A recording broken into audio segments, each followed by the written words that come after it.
We're always on the lookout for COVID-19 stocks. In other words, stocks that actually do well even in the pandemic. And one of the best ones is S&P Global. Now, see, this is mainly a ratings agency for the bond market, but they also run all the S&P and Dow Jones indices, and they've got a market intelligence division that gives money managers some much-needed, actually, I'd say, you can't live without data analytic tools. Right now, S&P Global's up nearly 10% for the year, including a monster 61% gain just from the March lows when we crashed. Because this is a fantastic time to be a ratings agency. You've heard about all these companies going to the fixed income markets to raise money over the past couple of months, and all these bond offerings need to be rated before anyone will touch them. When the company reported last month, the ratings revenues were up nearly 20%, which is why, unlike so many others, the stock's almost back to where it was trading at the February peak. So we have to ask, can it keep climbing? And you know I like this stock very much. Let's take a closer look with Doug Peterson. He's the president and CEO of S&P Global. Hear more about his company and the prospects. Mr. Peterson, welcome back to Mad Money. Jim, thanks for having me today. It's great to be with you, and it's great to see you again. Oh, same. Now, Doug, this was an exceptional quarter. There's been so much issuance. And just, if you can, please explain how the corporate debt market boom really does help S&P Global. Well, remember that this market right now is all about liquidity. Despite rates being low, spreads have gone up, but the absolute price that corporations are paying at the high quality end of the credit spectrum is quite low. And you see companies going out to look for liquidity. And you think about it, it's not just liquidity that we're providing with the ratings that go out. It's also research. It's the ratings themselves. We see very high demand for the research that we're providing that is driving people to our websites. Well, there's a moment in your earnings call, frankly, that is just so stark about what you do. Talking about Delta and Ford and the integral nature that you are to whether they can raise money. If you could explain, those are two companies everybody knows, Doug. It'd really be interesting to explain what you did and how it interacted with the Fed.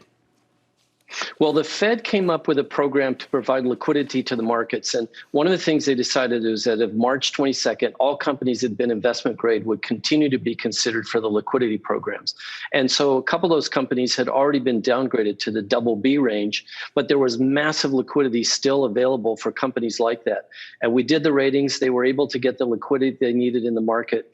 And as you see, the markets themselves right now are really looking for this high quality credit out there, but they're also looking for liquidity. The companies themselves they're not using this for investing. They're not using it necessarily for stock buybacks. They're using this to have very strong balance sheets. All right. So how do you determine, because you got great analysis, I know a bunch of them. How do you determine, say, for instance, what Carnival should get for its, what's the rating of Carnival or Royal Caribbean or Norwegian Cruise Lines, areas that are really difficult to judge? Well, what we look at and our credit analysts look at is there's many factors. It's qualitative, it's quantitative, but it's the ability and the willingness of somebody to pay back their debt. And we look at these factors. And at the very beginning of the crisis, our credit researchers did some analysis looking at what were the sectors that would be most impacted by this downturn. There were going to be factors looking at travel, at different industries. And so the markets now are determining what will be the type of liquidity that they want to provide, and we're providing the research about the credit worthiness that goes along with that. Got it. Okay, that's a great way to understand what you guys do. Now, there's another market which had $1 trillion worth of issuance that I don't think people know that you are the company for. You launched last year domestic credit rating business in China, and it's your own company. It's wholly owned. How's that doing? Well, we were the first company that was allowed to have a license of 100% owned financial institution in China. It's been over a year. It's going really well. We issued 5 ratings in the first quarter, and they range now. The ratings we've done range from AAA to BBB. They're foreign institutions, they're domestic institutions, financial institutions, regional banks, as well as corporate. So we've been able to rate the entire spectrum of types of companies in China. We have a really strong team on the ground. It's all about the people.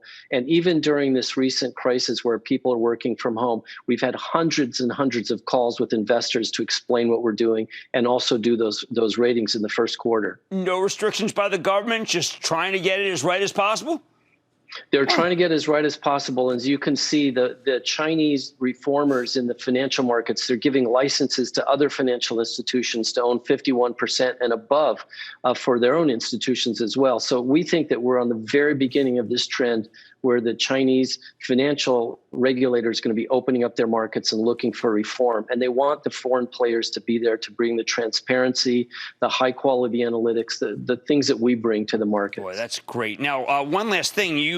Most companies didn't give guidance. They've withdrawn guidance. You gave 3 different scenarios. How do you really feel? I mean, which one do you think is the most likely and which one do you think is the least likely?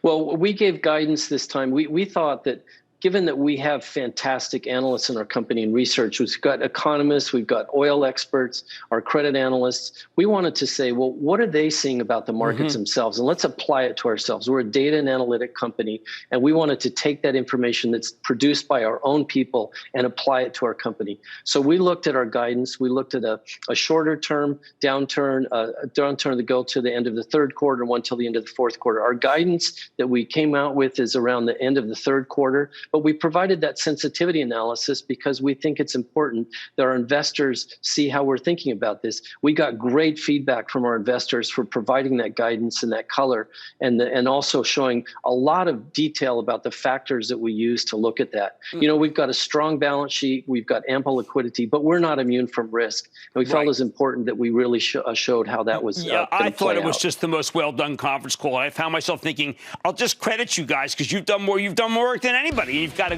great set of analysts. That's Doug Peterson, President and CEO of S&P Global. Always great to see you, sir. Stay safe.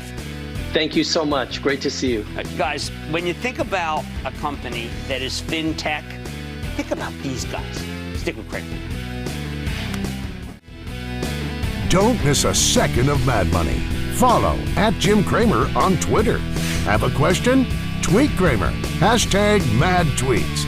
Send Jim an email to madmoney@cnbc.com or give us a call at 1-800-743-CNBC.